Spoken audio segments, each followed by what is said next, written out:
Bonjour à tous et bienvenue dans ce guide où je vais vous expliquer comment trouver un acquéreur sans passer des heures en visite. Alors vous êtes propriétaire à Moulins et vous voulez vendre votre bien.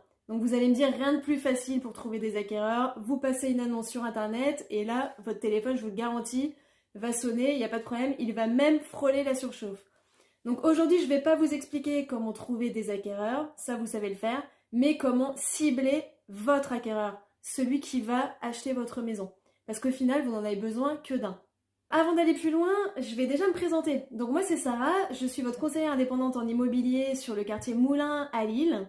Donc j'ai une expérience de 8 ans dans l'immobilier, j'étais tout d'abord sur le secteur de Valenciennes et Saint-Amand-les-Eaux. Et je suis depuis peu lilloise, depuis un petit peu plus d'un an maintenant. Voilà, mais bref, allez, on va passer au sujet qui vous intéresse le plus. Donc comment trouver ce fameux acquéreur sans passer des heures au téléphone, des heures, des week-ends en visite. Et on verra bien sûr comment éviter rétractation et refus de prêt. Alors la première étape, ça va être tout simplement de vous poser la question de savoir qui va acheter votre bien, à qui il s'adresse et qui achète dans votre quartier. D'accord? Il va falloir définir votre acquéreur idéal. Et pour ça, il faut bien connaître le potentiel de votre maison. Donc votre acquéreur, il va être différent en fonction de la surface du bien, en fonction de son emplacement, est-ce qu'on est près des transports, est-ce qu'on est près des écoles, du nombre de travaux à prévoir. Hein, est-ce que c'est une maison clé en main? Par exemple, si on s'adresse à un couple de retraités, on sait que ça va être plus un bien sans travaux. Si c'est un bien très très grand, on va plus s'adresser à un investisseur qui va diviser, pouvoir faire des appartements, de la colocation, enfin voilà. Alors, la deuxième étape, ça va être de définir le juste prix de votre bien. Donc, on va d'abord faire une étude de marché. Donc, ça veut dire regarder les biens qui sont à la vente, les biens similaires, regarder les biens qui ont été vendus sur votre secteur. Et si vous avez défini votre acquéreur, que le profil est un investisseur, vous allez calculer la rentabilité locative. Voilà, et une fois que vous avez fait l'étude de marché, et bien forcément vous allez également adapter votre prix à votre acquéreur idéal. Vous savez que si c'est un primo-accédant, bon, il aura peut-être un budget un petit peu limité et c'est peut-être un bien qu'il va revendre par la suite, donc il va avoir un souci d'acheter au juste prix.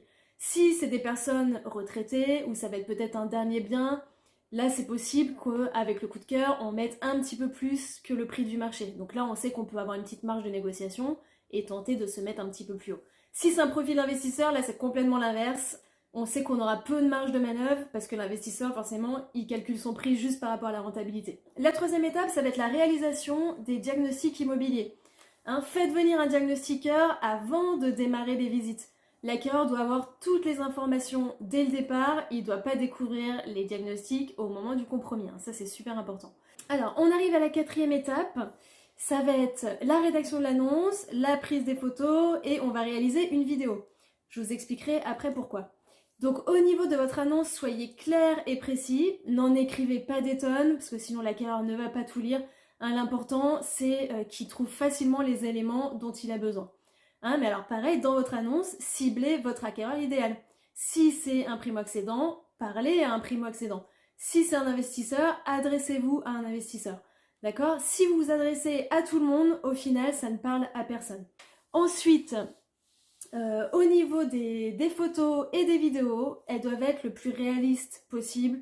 On n'utilise pas trop de filtres.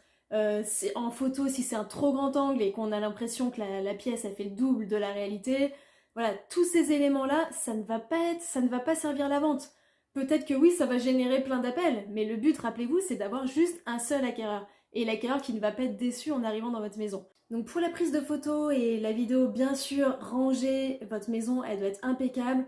Pas de torchons qui traînent, pas de produits ménagers, les lits bien faits. Bon voilà, ça paraît évident, mais honnêtement, on voit beaucoup d'annonces où ce n'est pas fait.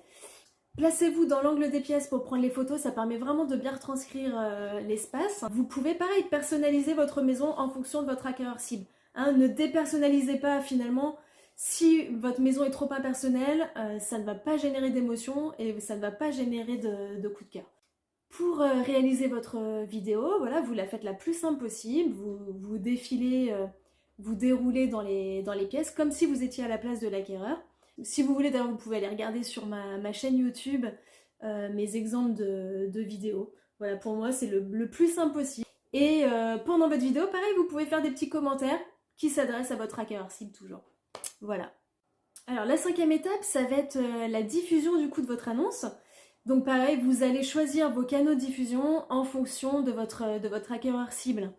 Hein, donc vous avez plusieurs moyens de diffusion. Vous avez les réseaux sociaux, les sites d'annonces immobilières et vous avez également les magazines. Hein, ça, on sait que maintenant ça se fait de moins en moins, mais si vous vous adressez à des retraités, et ben voilà, vous savez qu'ils peuvent encore... ce canal peut très bien fonctionner pour eux. Vous pouvez, par exemple, si ça s'adresse à un investisseur, vous mettre dans des groupes sur les réseaux sociaux pour les investisseurs. Vous pouvez vous mettre dans des groupes, un groupe sur le quartier Moulin par exemple, groupe de nouveaux arrivants sur l'île, enfin voilà. Alors, vous avez mis en place les 5 premières étapes. Vous avez réalisé votre vidéo, publié votre annonce, et bien sachez que vous avez fait le plus gros du travail. Déjà, il y a un premier tri énorme qui a été fait parce que vous vous êtes adressé à votre acquéreur idéal. Donc on arrive à la 6e étape, la gestion des appels. Donc c'est simple, premiers appels, vous posez la question, est-ce que vous avez vu, oui ou non, la vidéo du bien? Sinon, vous leur envoyez la vidéo. Et donc à ce moment-là, vous faites le 2e tri. Normalement, les personnes qui vous rappellent pour après la vidéo, ils ont presque déjà validé le bien. Ils n'ont plus qu'à visiter pour se conforter.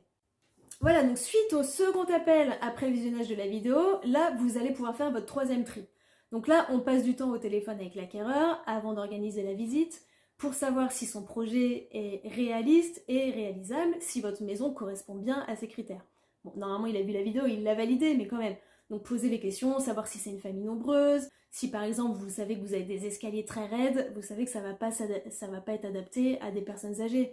Si c'est une famille nombreuse, vous imaginez que si vous avez un tout petit séjour, ça collera pas non plus. S'il y a un chien, il faudrait plutôt un grand jardin. Bon voilà, toutes ces petites choses-là pour être sûr que ça peut correspondre. Maintenant, vient la question très importante du financement. Donc vous allez lui poser la question, pour connaître son projet, savoir s'il est réaliste et réalisable, de savoir déjà s'il est locataire ou propriétaire. S'il est locataire, c'est facile, on passe directement à la question du financement. Est-ce que vous avez vu une banque, un courtier? Normalement, en discutant avec lui, il va parler et vous allez savoir tout de suite s'il a avancé dans son dossier, si c'est viable ou non. Hein. Et ensuite, une fois que vous aurez une offre, vous pourrez demander des documents. S'il est propriétaire, par contre, c'est qu'il faut savoir s'il doit vendre ou non sa maison. S'il ne doit pas vendre sa maison pour acheter, bon ben, très bien, pareil, on lui pose les mêmes questions que le locataire sur son financement.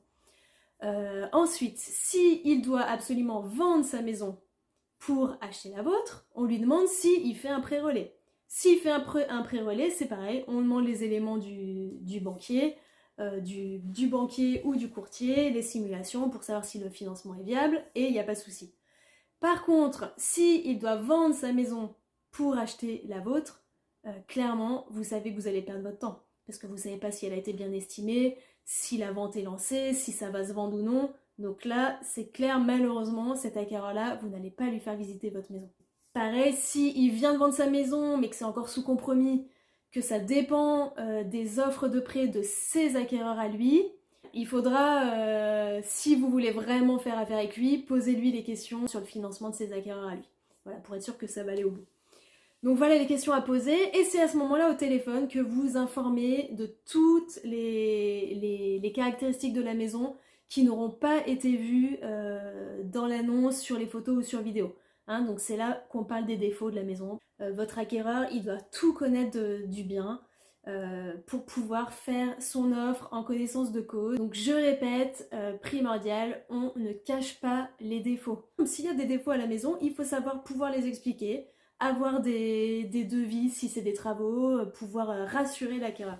Voilà, et quelque chose qui est dit ne pose pas de problème. Et puis profitez-en pour envoyer les diagnostics par mail, comme ça c'est pareil, il aura tous les éléments avant de visiter. Voilà, donc on arrive à la 7e étape, la visite. Au moment de la visite, votre maison, elle va se vendre par elle-même. Hein. Surtout ne soyez pas, ne survendez pas, ça ne sert à rien. Vous avez déjà fait tout le gros du travail, donc là, un conseil, ne dites rien. Laissez-les, à part parler de la pluie et du beau temps, sympathiser avec eux. Ils ont déjà eu leur coup de cœur, ils n'ont plus qu'à se conforter. Et normalement, vous êtes au bon prix, donc il n'y a pas de souci. C'est offre au prix et en route pour le compromis.